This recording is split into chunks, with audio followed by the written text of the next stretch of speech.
the Houses of Parliament. This morning, King Charles will make his first visit there as monarch, where MPs and peers will offer their condolences directly to him. And in the last hour, his son, the Duke of Sussex, paid tribute to his guiding compass, the Queen. Harry also saying he now honours his father in his new role as King Charles III. An important day then politically and constitutionally for the King, and also personally. Later today, he will fly to Edinburgh, where with his siblings, he'll follow his late mother's coffin into St Giles Cathedral for a service. Right now, for the King, though, the focus is very much on the capital. Following this morning events with me are two experts who have spent years writing about and observing the new King, the broadcaster Jonathan Dimbleby and the writer Catherine Mayer. First, though, let's speak to our political editor, Robert Peston. Robert, MPs and peers already taking their seats in Westminster Hall for this historic moment. Yeah, I mean, we are witnessing so many important constitutional moments during these days of mourning. This one of the most important in Westminster Hall, almost 1,000 years old, been at the heart of the way this country has been run for pretty much all that time. It was the place where the sort of top court of the land sat for hundreds of years. The conspirators, led by Guy Fawkes, who tried to blow up Parliament, were tried there. King Charles III's predecessor, King Charles I, was tried there prior to that brief time that we had as a country as a republic. Today, King Charles will hear messages of condolence, addresses from the Speaker of the House of Lords, Lord McFall, and the Speaker of the House of Commons, Lindsay Hoyle, and he will then address some 900 Lords and MPs. Robert, this is the start of the King's tour, the new King's tour. There is some confusion this morning, wasn't there, over Liz Truss, the new Prime Minister, joining him on the tour. What can you tell us about that? Well, she will be physically present with him as he goes around the country, and she will attend the various services that he will be at. But I think there was, the sort of thought around both the Palace and Downing Street was there was a bit of sloppy language used when they originally talked about her role in all of this. They originally talked about her joining the tour. Let's be absolutely clear. This is King Charles III's tour. She is going very much in a subsidiary, supportive role. Robert, thank you very much for now. We're just seeing pictures there as the proceedings are taking place at Westminster Hall. Jonathan Dimbleby, this historic place which has seen many historic events over the year, and now it's seeing this, the new King, going to the Houses of Parliament for the first time in his role as monarch. Yes, and a very important symbolic event. I've been thinking, watching all these ceremonies, which of course have never been seen before by any of us in the public, how important they are. They're part of the fabric of a state, of a constitution.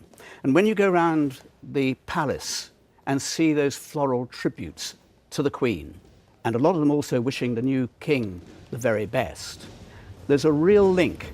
It may seem strange on the surface, a real link between that and the images that you're looking at now, the pomp and circumstance of the state, because it is the fabric, and all the threads inside that fabric go from the public, the people, all the way through to the King. And I think I've been made much more aware of it, I think, than I ever was.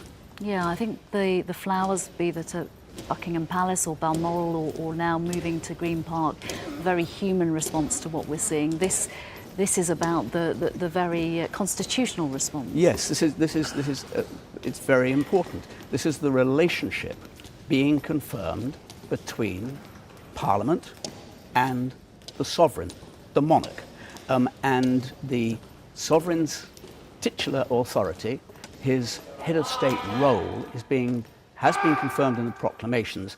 Here you have there were 18 hours of MPs. And they're, as you can see, coming to take the military who will take their place here, because traditionally the military protect such events. They protect the sovereign. And I heard Robert earlier talking about the trials that took place here. For most of its time, this ancient hall, which was 11th century, was actually a place where coronations were celebrated. It's been through the most extraordinary times. It was very nearly burnt down in 1941, but it's actually intact from the 11th century when William II said, I want to have a major hall. And he actually said it was too small when it was being built. It is huge if you've ever walked through it, and many members of the public have. The floor is embossed with plaques recalling key moments. I actually remember this is going to be used very soon for the lying in state. There will be hundreds of thousands of people shuffling down those steps to go past the catafalque, past the coffin, the mortal remains of the Queen. And I was there when Winston Churchill lay in state there and walked down there, and it's an unforgettable experience, absolute silence. The catafalque will have the military, 3 different regiments represented there at different times for 24 hours, standing absolutely still as you can see them standing there while they're on guard duty.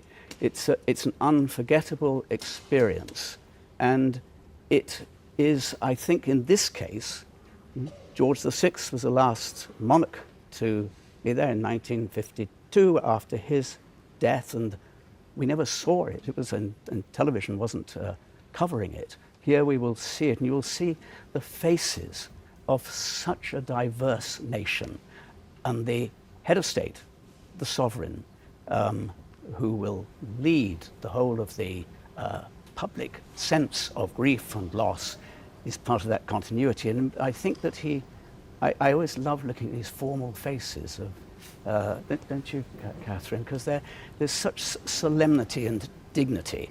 And yes, they're dressed in strange traditional costumes, but that doesn't undermine the importance of what they're doing, which is to assert a set of principles about this country. We live in extremely uncertain, febrile times, and I think all of this reminds us how much the public generally, whatever their views may be, want stability. They want a degree of security that is offered by the state at which the sovereign is at the head. And here you've got the key members of the formal parliament coming through carrying the regalia, and there will be the Speaker of the House of Commons, Speaker of the House of Lords, and Lindsay Hoyle, of course, we've seen a lot of in the House of Commons. The MPs have already expressed themselves. I think there were roughly half, nearly 350 MPs who expressed condolences, some of them very beautiful and sincere, all of them speaking as MPs representing their constituents there as well, so that it is a national expression of condolence. Catherine, we saw that the other day. Today will be very different, won't it? Because they will be expressing their condolences directly to the new king. We saw Margaret Beckett, the Labour MP, visibly upset. And today already this Westminster Hall that we are focusing on, that we were showing you pictures of right now, a scene, as Jonathan was saying, of great serenity. Yes, well, we're seeing, as he was also saying, 2 different things here. We're seeing the constitutional moment, and a lot of that often goes unnoticed, unseen. People don't understand the way that Parliament and the sovereign interact, and it's not that often that you do get to see it. But we're also seeing something very human, and you mentioned the Duke of Sussex's statement. This is an institution, the monarchy, but they are also human beings, and a lot of the coverage tends in many ways to dehumanise. And I think in all of these moments there's a kind of poignancy in people who are grieving, also carrying out these procedures and processes. I think it was when Harry in that statement said that he pledged his loyalty to the king. I think that was quite significant. It follows on from the king saying that he loved his son and his wife, and I think there may be some who hope that because of that the which has been much publicity in the press, the autobiography that he has been proposing to write may not find a need for a publisher, if I put it like that. We shall see. We're just watching now images of the Commons Speaker Lindsay Hoyle joining this event, the first stop on the tour. It's extraordinary, isn't it? When you look at this, you think of all the hundreds of people, maybe more, who are involved in creating it, so that, I mean, maybe there are other places in the world who can do it like this, but the extraordinary order, precision, the unfolding of the event, huge organisation, huge preparation, but like all great events, you can rehearse as much as you like, but it's like a play. Once you're on the stage, you're not quite sure whether it will all work. It's working so far.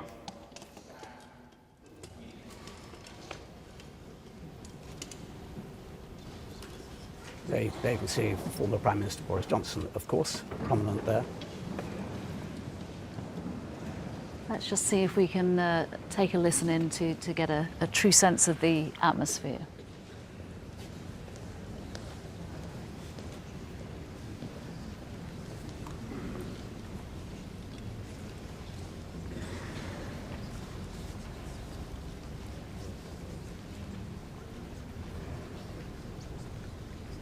Just getting a flavour there of the atmosphere in Westminster Hall. I just want to bring you both back to the statement we've both mentioned from the Duke of Sussex that we've had in the last hour. Let me read you part of that statement. The Duke of Sussex said, "I am forever grateful for all of our first meetings, from my earliest childhood memories with you to my meeting you for the first time as my Commander-in-Chief, to the first moment you met my darling wife and hugged your beloved great-grandchildren.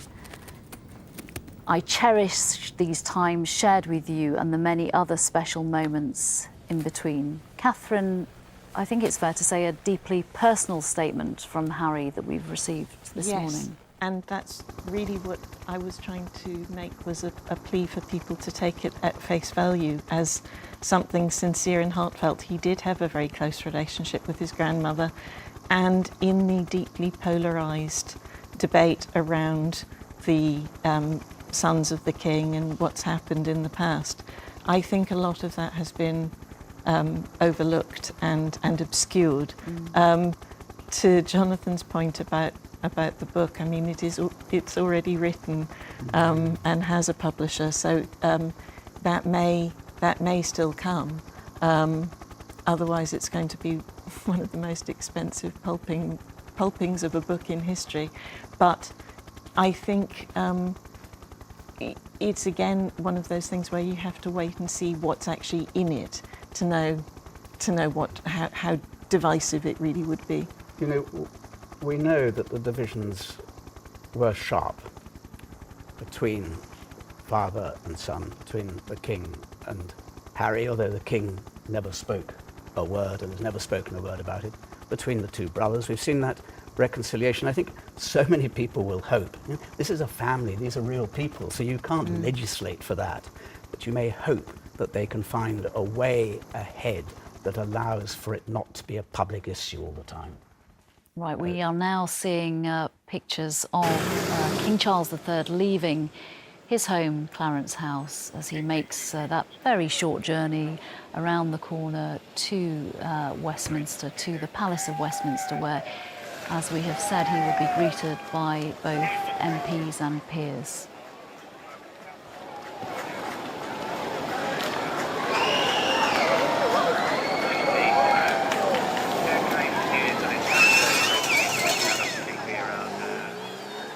Greeted to cheers from the crowds who are waiting to see him there. Jonathan Dimbleby, this is the first stop on the King's tour.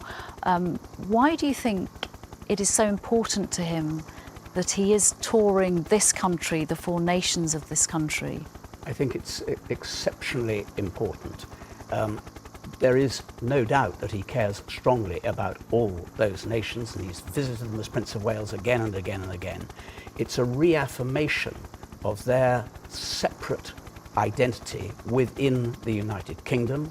He, I'm sure, wants to make it absolutely clear, which symbolically these visits will do, that he is the King of Scotland as well as the King of the United Kingdom, that he is loyal to Northern Ireland while being at the same time immensely sensitive and sympathetic to the divisions that there are in Northern Ireland. And in Wales, where he became Prince of Wales and spent a lot of time and spends a lot of time still, it's a way of asserting we are in this together, however different we may be, and I am here for you, and I will be here for you, whatever happens in Scotland, whatever happens in Northern Ireland, whether there is in Northern Ireland a referendum, which conceivably, and some people think it will in due course, lead to the reunification of North and South, whether in Scotland there is a referendum which some think may be unstoppable in due course, which could lead to a separation there. But he is nonetheless there for Northern Ireland. He's there for Scotland as he is there for Wales. So these are important symbolic statements early in the reign, very early in the reign. Think of the strain on the man. He's going through personal grief, we've seen in his eyes and his voice, and yet we've been watching over these last days non-stop public duties. I mean, I just think, wow, what a guy. The role of the monarch is intended to be one as a unifier, and this is a moment where all impulses are towards disintegration.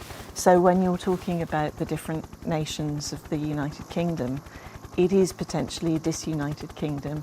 He has actually really quite a tall order. I spoke to a lot of people in Scotland when I was working on the latest edition of my book, and there was this huge residual affection for his mother there, which was quite separate from politics. It was sort of, it was quite separate from any kind of nationalist movement. He does not have that same leeway, and so this is also the importance of this trip is entirely around building a new relationship and asserting his value within those countries. I'm sure that's right. And we heard today, I mean, it's been repeated, I mean, the Scottish National Party said he will be King of Scotland whatever happens. So it's perfectly natural progress.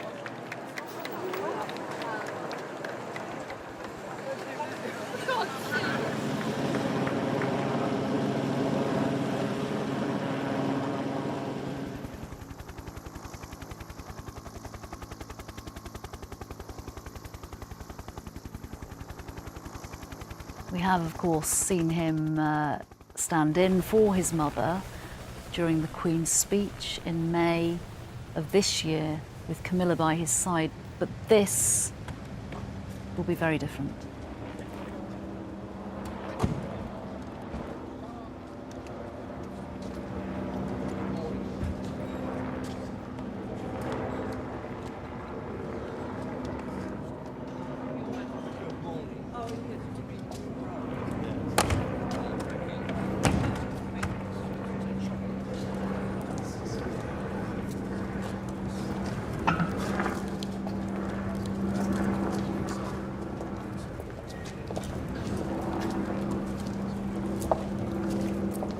It is a very big moment.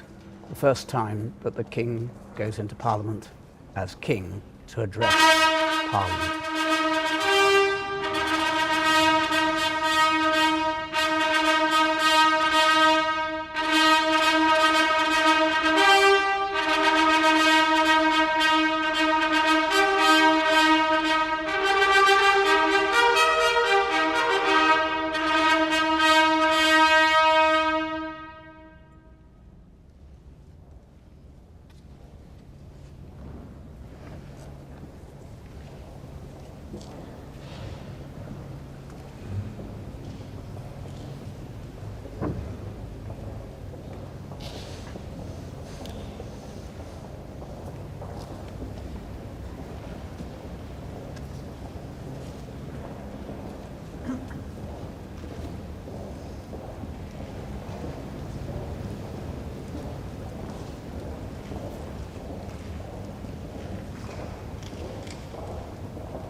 Your Majesty, I welcome you and Her Majesty the Queen Consort to Parliament today on this solemn occasion.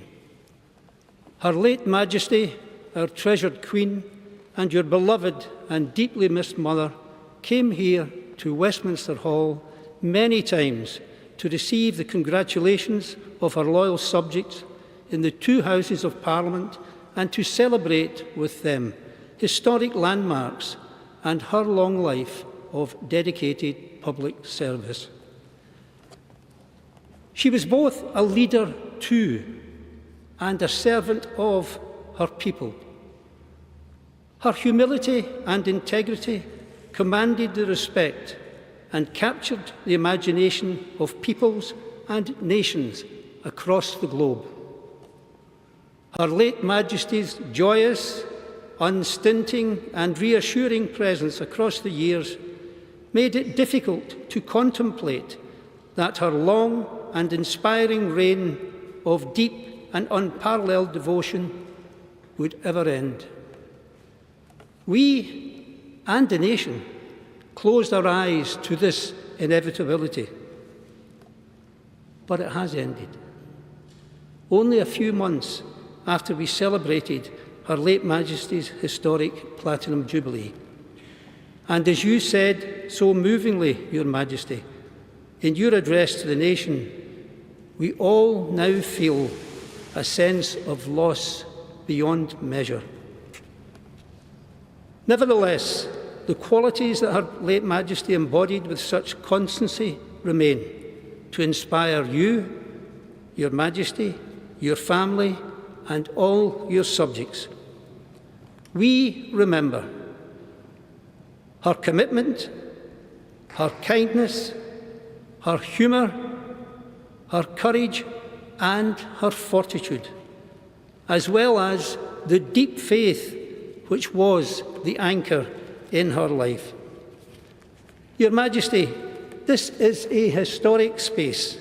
Its walls built more than 900 years ago by William Rufus, and the magnificent hammer beam roof above us, commissioned 300 years later by Richard II. Since medieval times, much of our national story has taken place within these very walls, from civic gatherings to coronation banquets to the centuries during which this hall was at the heart of our legal system. But this ancient hall is a living space, and like our great nation, it continues to evolve. In 2012, Her late Majesty came to Westminster Hall to mark her Diamond Jubilee, and we saw the unveiling of the splendid memorial window, commissioned by both members of Parliament's Houses, which now graces the north wall of this historic space. And now, for 10 years, the light from that window has added beauty to the grey stones of this place, bathing them in colour and reminding hundreds, nay, thousands, millions of visitors to the Palace of Westminster of Her late Majesty's dedicated life of service. Like the light that shines through this memorial window, Her late Majesty's magnificent achievements will live on by permanently illuminating and enriching our lives and our national discourse. Your Majesty, even as we mourn the loss of our dear Queen, we and future generations will draw strength from her shining example. Your Majesty, on behalf of all the members of the House of Lords, I pledge my loyalty to you and wish you and Her Majesty, the Queen Consort, well in the life of service to which you have dedicated yourself. We are proud and indeed humbled to welcome you as our King, and we look forward to welcoming you on many more occasions to Parliament and to this hall in the years ahead. Finally, Your Majesty, the House has commissioned me to deliver the following humble address, which their lordships agreed on the 10th of September. I shall now read the address. Most gracious Sovereign, we, your Majesty's most dutiful and loyal subjects, the Lords spiritual and temporal in Parliament assembled, beg to leave to convey to your Majesty the deep sympathy felt by this House in the grief your Majesty has sustained by the death of our late beloved Queen, your Majesty's mother of blessed and glorious memory. To extend to all the royal family the deep sympathy of this House in their grief, which is shared by all members. To assure your Majesty that the example of selfless public service which our late Sovereign displayed over her reign of 70 years, her untiring endeavours for the welfare of her peoples, and her fortitude in adversity will ever be held in reverent, affectionate and grateful remembrance. And to express to your Majesty our loyalty to your Majesty's royal person and our firm conviction that under the blessing of divine providence, your Majesty will, throughout your reign, further the happiness and protect the liberties of all your peoples in all your realms.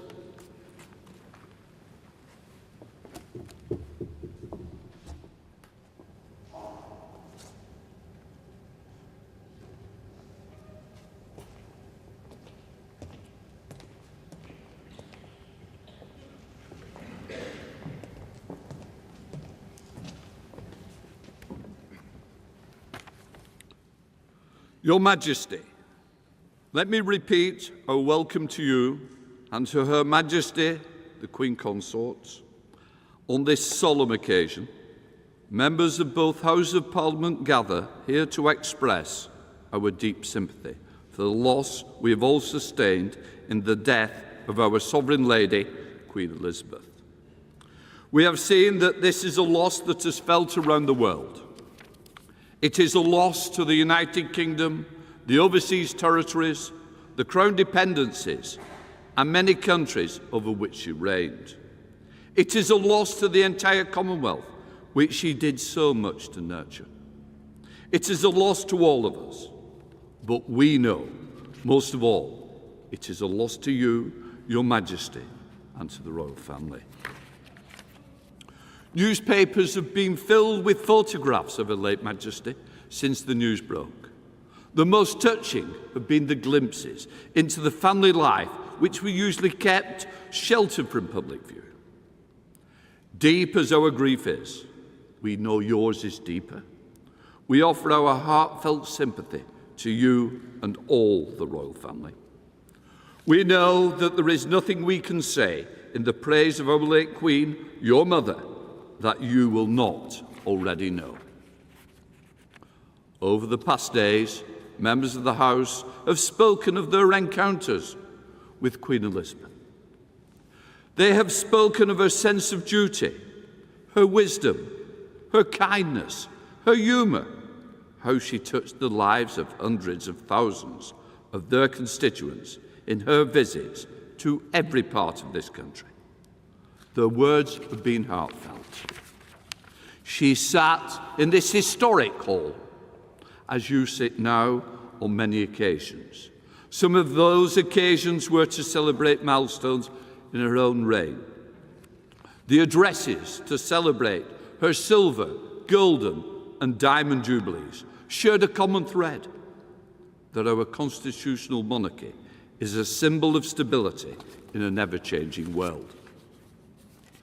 As Speaker Boothroyd said, Queen Elizabeth's wisdom and grace demonstrated for all to see the value of a constitutional monarchy in securing the liberties of our citizens and the fundamental unity of this kingdom and the Commonwealth.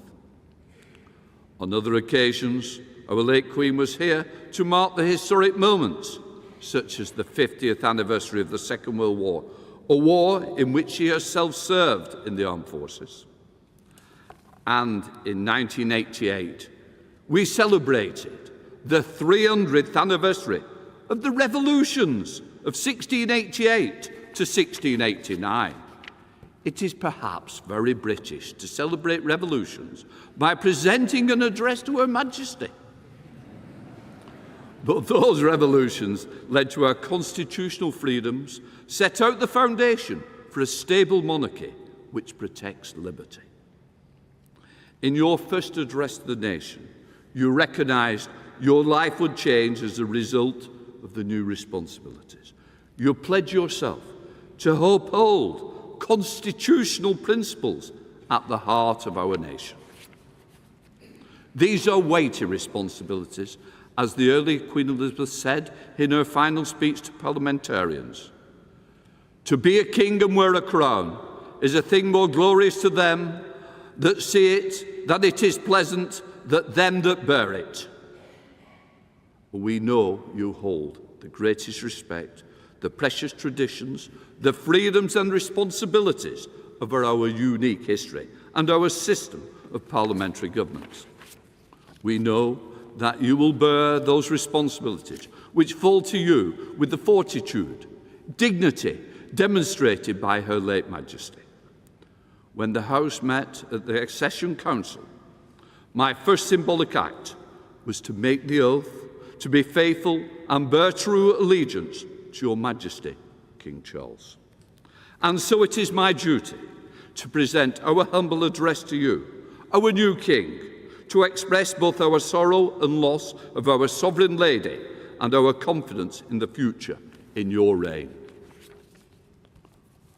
Most gracious Sovereign, we, Your Majesty's dutiful, loyal subjects, the Commons of the United Kingdom of Great Britain and Northern Ireland, in Parliament assembled, express deep sympathy felt by this House for the great sorrow which Your Majesty has sustained by the death of the late Queen, Your Majesty's mother. Extended to all the royal family the deep sympathy of this House in their grief, which is shared by all its members. Assure Your Majesty that Her late Majesty's unstinting dedication over a reign of over 70 years to the service of our great country and its people, and to the service of the countries and the peoples of the rest of the wider Commonwealth, which will always be held affectionate and grateful remembrance. And to express to Your Majesty our loyalty to you and our conviction that you will strive to uphold the liberties and to promote the happiness of the people in all your realms, now and in years to come.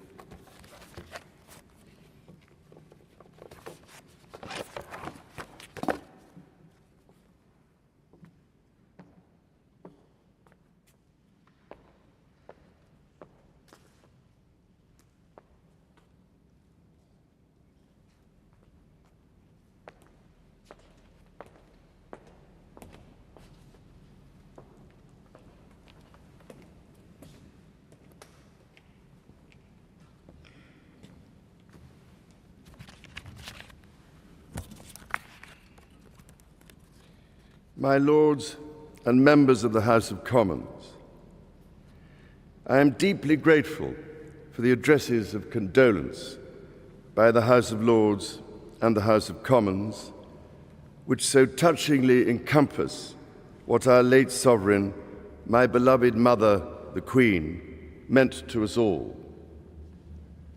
As Shakespeare says of the earlier Queen Elizabeth, she was a pattern to all princes living.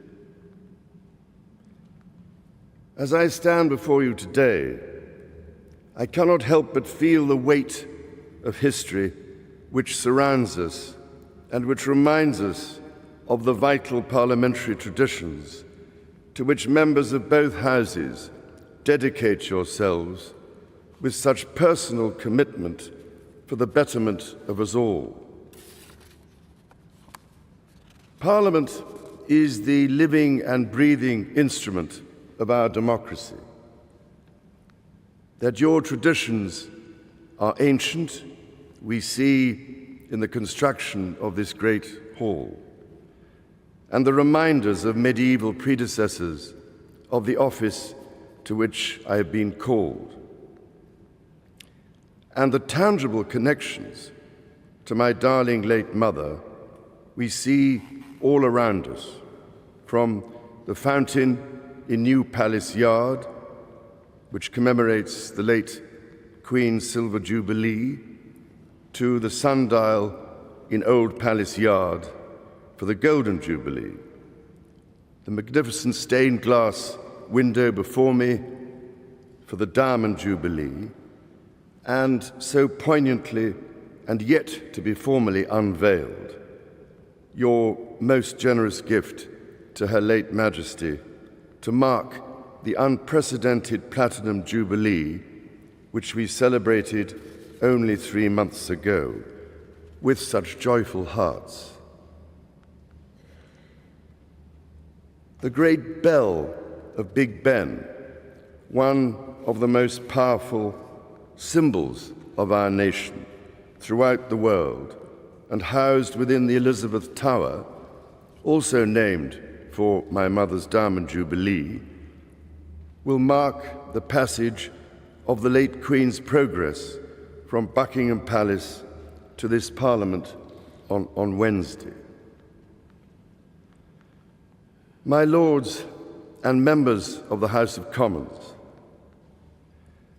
we gather today in remembrance of the remarkable span of the Queen's dedicated service to her nations and peoples.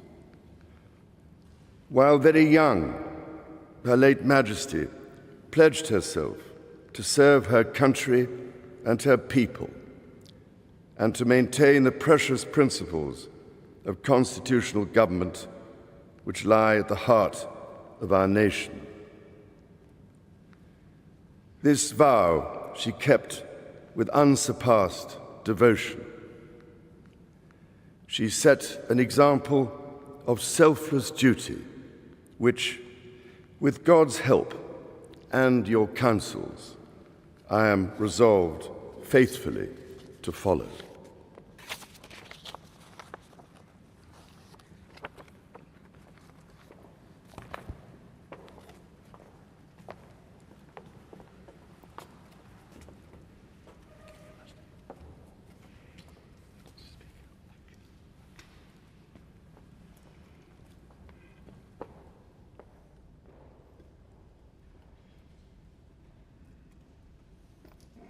King's bodyguard. King's bodyguard. Shut up!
The new king, King Charles III, receiving that rendition of the national anthem, looking visibly moved by what he heard. He was particularly moved, wasn't he, by the words of Sir Lindsay Hoyle. You saw his face as Lindsay Hoyle, on behalf of the members of the House of Commons, expressed his own sorrow at the suffering that the family is enduring at the moment. And this ceremony is really remarkable, unwitnessed by most of us ever before. And it is quite formal, it is quite symbolic, totally symbolic, and yet very real, as he pledged his duty, echoed his mother's vow, which she said that she was resolved faithfully to, he said, I am resolved faithfully to follow in my mother's footsteps, the example that she set. And you look at this formal ceremony and you compare it with dictatorships, with other regimes which come brutally to power in one form or another, and the stability that this offers, whatever the evolving politics, whatever the ferocity of debate in the House of Commons, whatever the divisions in the country, provide, I think, what many people very, very much want. They're saying farewell now to saying goodbye to Lindsay Hoyle there on the left, the Queen Consort. And he now goes off straight away, virtually straight away, to Scotland for a very similar ceremony before he follows in Scotland the coffin into St Giles Cathedral. Catherine, I think watching that with you, there was a real sense of emptiness in the ancient Westminster Hall when he was listening to those tributes paid by both the Commons and Lords leaders about his late mother, knowing for all of us that she will not return there in life, this monarch who has reigned for 7 decades, who has taken part in so many parliamentary events. The next time she does return to that hall will be in her coffin for the nation to have a focal point for its mourning for a period of days. And that was brought home by Lindsay Hoyle's repetition of all the different monuments and tributes there have been for the different jubilees. That longevity that allowed us to believe that she was immortal, which everybody is now grappling with in one way or another. But there was an interesting difference there as well, because you saw the king interacting with members of the audience there. Unlike his mother, he knows so many members of parliament, he knows so many ministers, he has been interacting with them for years in many different ways. And so although this was a restating of his intention to reign as his mother has done, it also in some way showcased the way that will be different, because he has a very different and very active relationship with many of those people. I think it's a truly important point. It's easy to forget that while the Queen had huge experience there, they leave. He has had huge experience as well.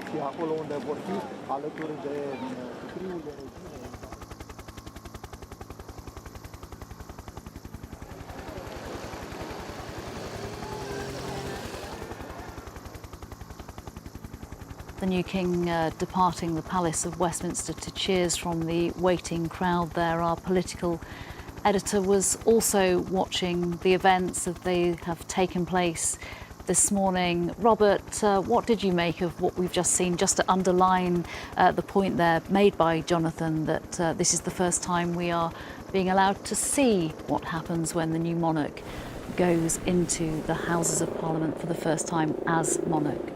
Yeah, moving and powerful, and actually in one important sense, actually unique in British history. In 1952, when Queen Elizabeth took the throne, those humble addresses that we heard read out by the Speaker of the House of Commons and the Speaker of the House of Lords, they were actually delivered to Buckingham Palace by officers of Parliament. This is the first time, in fact, that the monarch has come to Westminster Hall to receive those humble addresses.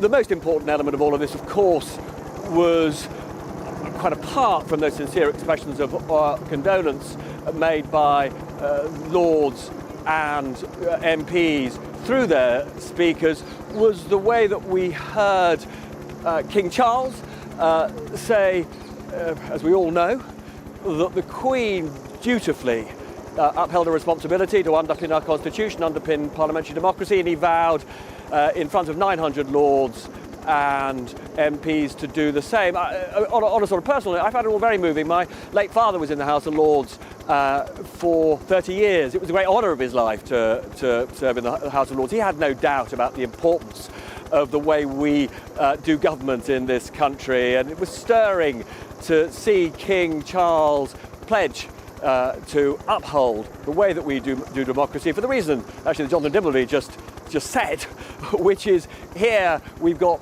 crowds on the street ushering in a new phase of government, whereas in many countries of the world, you cannot take democracy for granted, and you cannot be confident that on these sorts of occasions we're not going to see tyrants and dictators taking over. So an important moment for British democracy. Robert, thank you.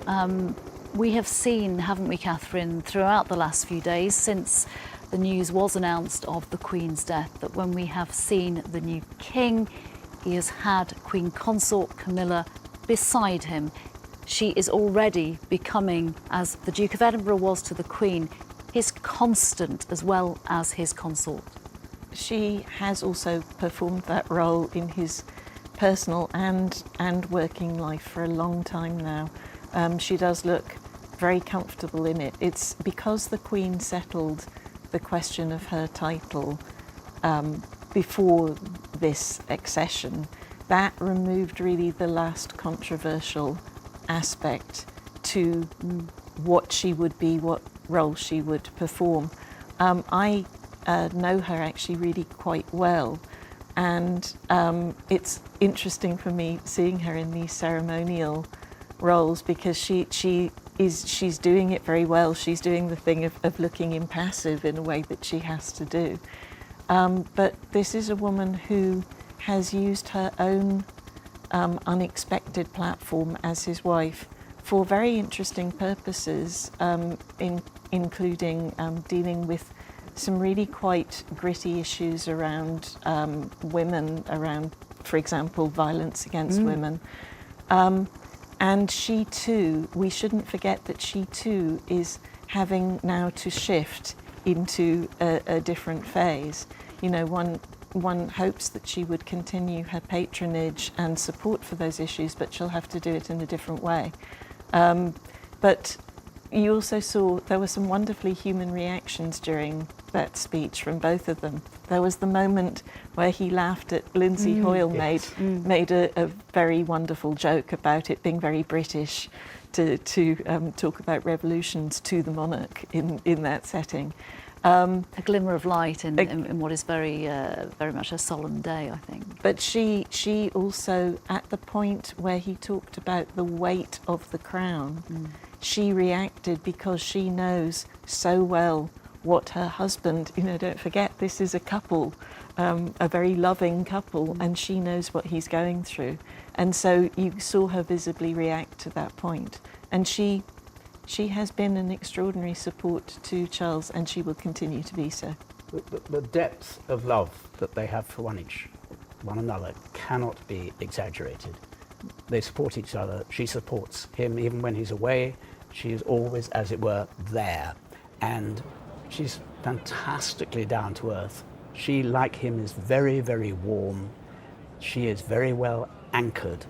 And I think that together they have the qualities that are required to take the monarchy, the institution forward within the framework which we've just been observing in a way that will meet the aspirations and needs of the public. We've seen how he has been extraordinarily warmly received when he returned to Parliament, to Westminster, to Buckingham Palace for the first time.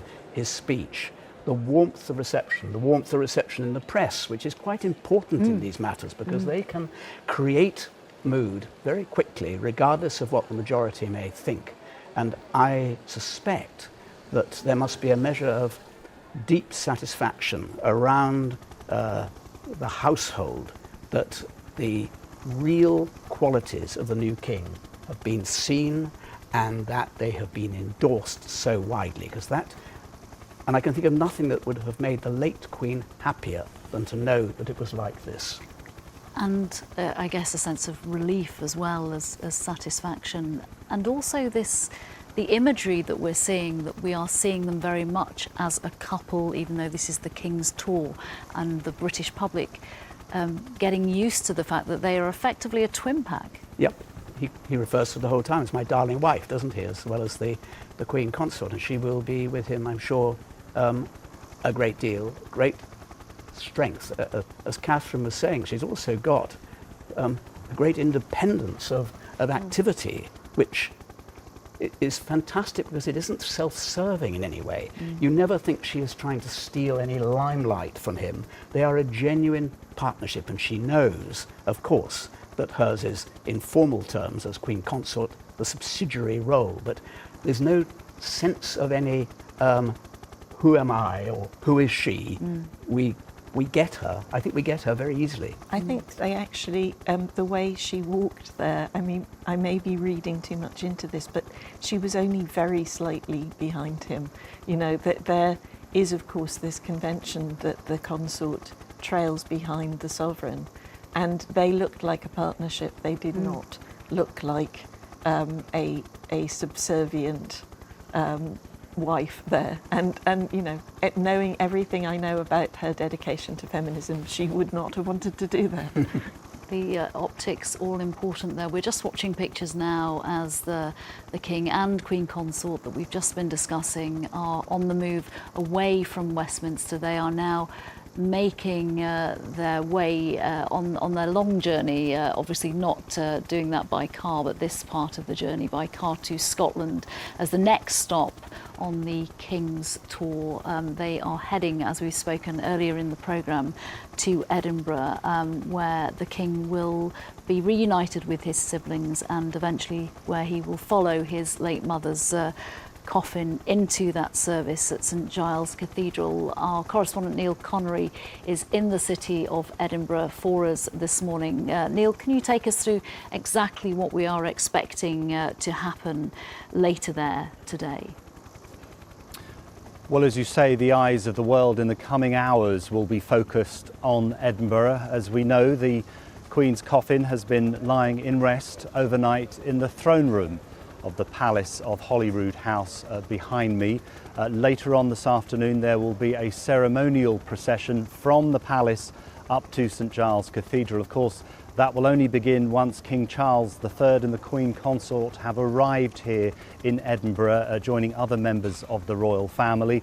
That procession will head up, as I say, to St Giles Cathedral, the High Kirk, the parish church, if you like, of the old town of Edinburgh, for a service of prayer and reflection. Now, after that service, members of the public will be able to file past the coffin as the Queen lies in rest inside the cathedral for a period of around 24 hours before the Queen's coffin is then taken to Edinburgh Airport and flown back by the Royal Air Force to RAF Northolt in London.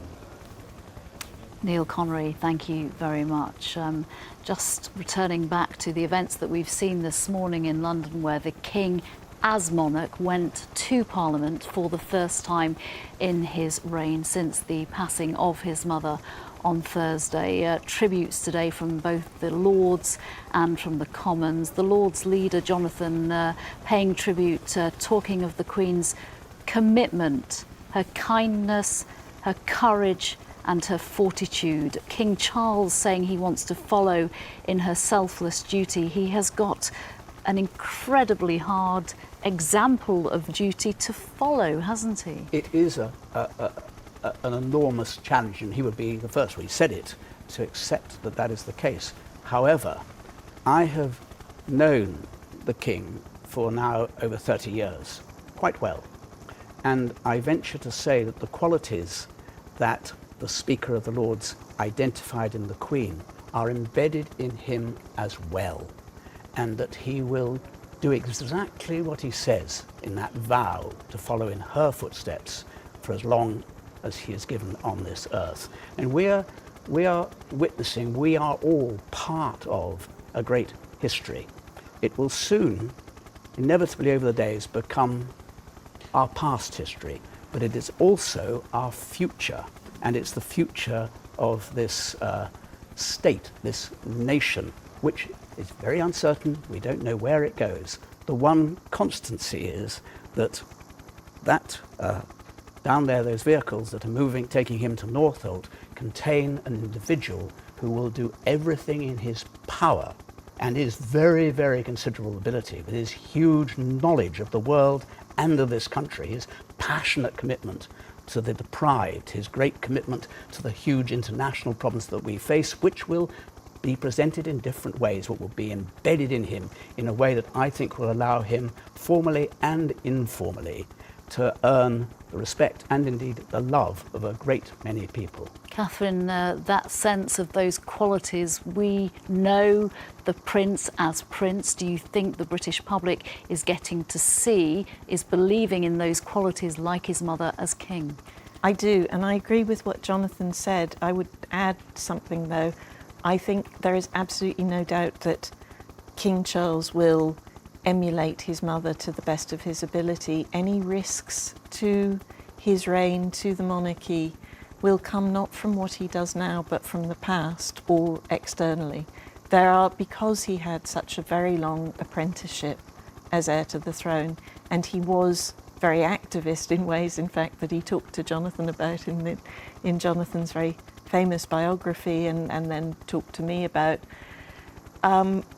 There are aspects to what he did then that could yet be controversial. He will not court controversy now, and what you are seeing is him modelling his version of kingship, which does look on the surface remarkably like his mother's own version of being a sovereign.